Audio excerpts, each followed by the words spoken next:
Class 10th पास कर चुके हैं आप और क्लास 11th में एडमिशन लेना चाहते हैं। ये बात तो डिसाइड हो गया कि सर साइंस लेना है या आर्ट्स लेना है या कॉमर्स लेना है। तो आज की इस वीडियो में साइंस लेने वाले से बात करूँगा। साइंस लेना है ये डिसाइड हो गया, लेकिन सर ये नहीं डिसाइड कर पा रहे हैं कि कंप्यूटर साइंस की, इकोनॉमिक्स की, जियोलॉजी क्या लें। Hello everyone, welcome to BSL Academy. My name is Ravi Ranjan and in today's particular video we will be talking about what subject to be selected as additional like economics, computer science और geology when we are taking admission in class 11th। जब हम class 11th में Jharkhand board में admission ले रहे हैं तो हमको इकोनॉमिक्स लेना चाहिए, कंप्यूटर साइंस लेना चाहिए या जियोलॉजी लेना चाहिए।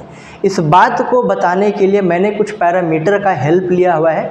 उन सारे पैरामीटर को एनालिसिस कीजिएगा आप और आपको जो प्रॉपर लगे उसको सेलेक्ट कर लीजिएगा।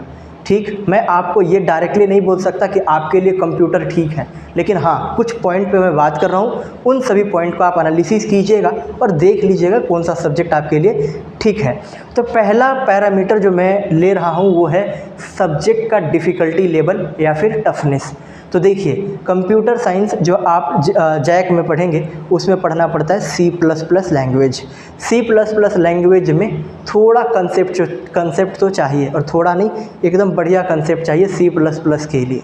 इसका मतलब है कि कंसेप्चुअल क्लैरिटी चाहिए। जैसा कि आप फिजिक्स पढ़ेंगे, जैसा कि आप मैथमेटिक्स पढ़ेंगे, जैसा कि आप केमिस्ट्री पढ़ेंगे, आप मान के चलिए कि ठीक उसी तरीके का एक सब्जेक्ट कंप्यूटर साइंस भी हो जाएगा अगर आप कंप्यूटर साइंस लेते हैं तो। लेकिन ये उन स्टूडेंट के लिए ज़्यादा ठीक है जो कि कंप्यूटर साइंस में ही कुछ करना चाहते हैं। कोई MCA करना चाहता है, कोई इंजीनियरिंग करना चाहता है, तो आपको कंप्यूटर साइंस ले लेना चाहिए। लेकिन अगर आप चाहते हैं कि नहीं सर फालतू में क्यों डिफ़िकल्टी लेवल को बढ़ाया जाए, तो कंप्यूटर साइंस आपके लिए ठीक नहीं है। कंप्यूटर साइंस का डिफ़िकल्टी लेवल को मैं रखूँगा सबसे फर्स्ट प्रायोरिटी पर। सेकेंड अगर बात करें कि सेकेंड जो डिफ़िकल्टी लेवल है वो है इकोनॉमिक्स सब्जेक्ट का। वहाँ पे भी कुछ कैलकुलेशंस आते हैं और थोड़ा मैथमेटिकल होता है मैटर। और अगर मुझे सबसे आसान रखना हो तो मैं रखूँगा जियोलॉजी को। जियोलॉजी जियोग्राफी है, बस इतना समझ लीजिए। जियोलॉजी कोई बहुत बड़ा सब्जेक्ट नहीं है, जियोग्राफी है। बात समझ में आ गया? तो सबसे मतलब इन तीनों के रिस्पेक्ट में मैं बोल रहा हूँ कि टफनेस के लेवल में बात करा जाए तो कंप्यूटर साइंस, दूसरा है इकोनॉमिक्स और तीसरा जो है वो जियोलॉजी है। ठीक, दूसरा पैरामीटर जिसके ऊपर मैं बात करना चाहूँगा वो है बुक्स अवेलेबिलिटी।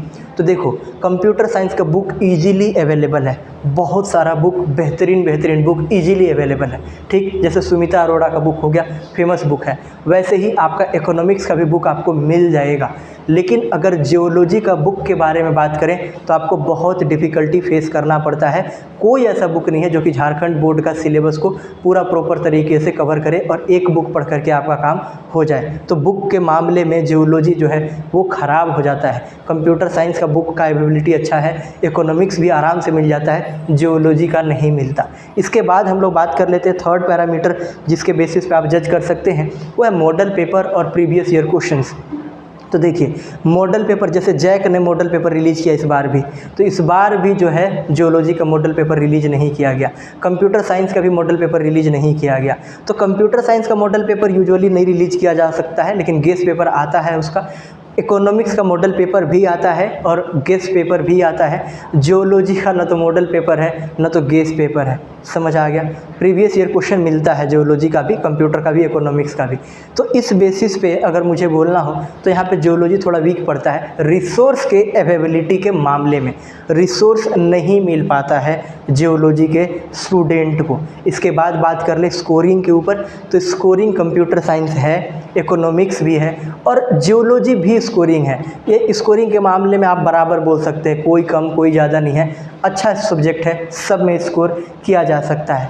अब बात करते हैं टाइम। सर किस में हमको सबसे ज़्यादा टाइम देना पड़ेगा? तो टाइम आपको देना पड़ेगा सबसे ज़्यादा कंप्यूटर साइंस में, क्योंकि कंप्यूटर साइंस में कॉन्सेप्ट चाहिए होता है, पढ़ना पड़ेगा। इसके बाद इकोनॉमिक्स में, और जियोलॉजी है उसको 1-1.5 महीना लास्ट में पढ़ के भी किया जा सकता है, लोग कर लेते हैं। तो आसान है जियोलॉजी इनके रिस्पेक्ट में, कंप्यूटर साइंस और इकोनॉमिक्स के रिस्पेक्ट में। और लास्ट में मैं बोलूँगा कि जेई और नीट के स्टूडेंट के लिए क्या प्रेफरेबल है। जेई और नीट का अगर आप प्रिपरेशन करते हैं तो क्या प्रेफरेबल है, तो सुनो देखो, जेई और नीट अगर आप कंप्लीटली एग्ज़ाम पे फोकस्ड हैं तो फिर आपके लिए जियोलॉजी ठीक है। क्यों जियोलॉजी ठीक है? इसलिए क्योंकि अगर आप जियोलॉजी लेते हैं, 1-1.5 महीने का टेंशन है, उसको आप आराम से निकाल सकते हैं। और जेई और नीट का प्रिपरेशन करते करते स्टूडेंट में इतना हार्ड वर्क करने का कैपेबिलिटी आ जाता है कि ये सब चीज़ को आराम से निकाल लेगा। लेकिन अगर जेई और नीट का एक स्टूडेंट कंप्यूटर साइंस लेता है तो कहीं ना कहीं उसको कंप्यूटर साइंस में भी टाइम देना पड़ेगा, और अगर ऐसा है तो उसका टाइम जेई और नीट वाला कंप्यूटर साइंस में जाएगा या फिर इकोनॉमिक्स में जाएगा। कंप्यूटर साइंस भी टाइम लेता है, इकोनॉमिक्स उसके रिस्पेक्ट में कम लेता है, जियोलॉजी सबसे कम लेता है, ठीक। लेकिन सर जियोलॉजी के लिए रिसोर्स है ही नहीं तो कैसे पढ़ेंगे? देखिए यहाँ पे मैं आपको बताना चाहता हूँ कि हर जगह पे जियोलॉजी के कुछ ना कुछ टीचर होते हैं, समझ आ रहा है? वहाँ पे आप जा कर के आराम से क्लास अटेंड कर सकते हैं। एक दूसरा, मैं कोर्स का प्रमोशन नहीं कर रहा, लेकिन अगर आपको लगे कि आप यहाँ पे पढ़ना चाहते हैं तो बीएसएल एकेडमी पे भी लास्ट में 1 महीना पहले हम लोग जियोलॉजी का क्रैश कोर्स चलवाते हैं, और उससे ही क्वेश्चन आएगा। आपको पूरा प्रॉपर नोट्स मिल जाएगा, प्रीवियस ईयर क्वेश्चन का डिस्कशन हो जाएगा और पूरा लाइव क्लास मिल जाएगा। 1 महीना सफिशिएंट होगा जियोलॉजी के लिए। बात समझ में आ गया? तो ये सारे पैरामीटर है जिनके बेसिस पे आपको जज करना है कि कंप्यूटर साइंस, की इकोनॉमिक्स, की जियोलॉजी। अगर आप बाद में कॉमर्स में जाना चाहते हैं या फिर कॉमर्स रिलेटेड चीज़ों में जाना चाहते हैं तो आपको इकोनॉमिक्स पढ़ लेना चाहिए। अगर आप बाद में कंप्यूटर रिलेटेड चीज़ों में जाना चाहते हैं तो कंप्यूटर साइंस ले लेना चाहिए।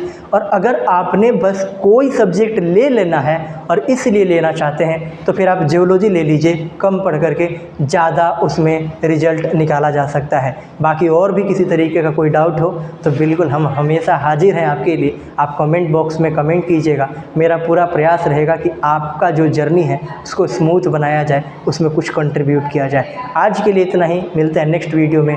तब तक के लिए thank you, thanks a lot and have a great day. Thank you very much.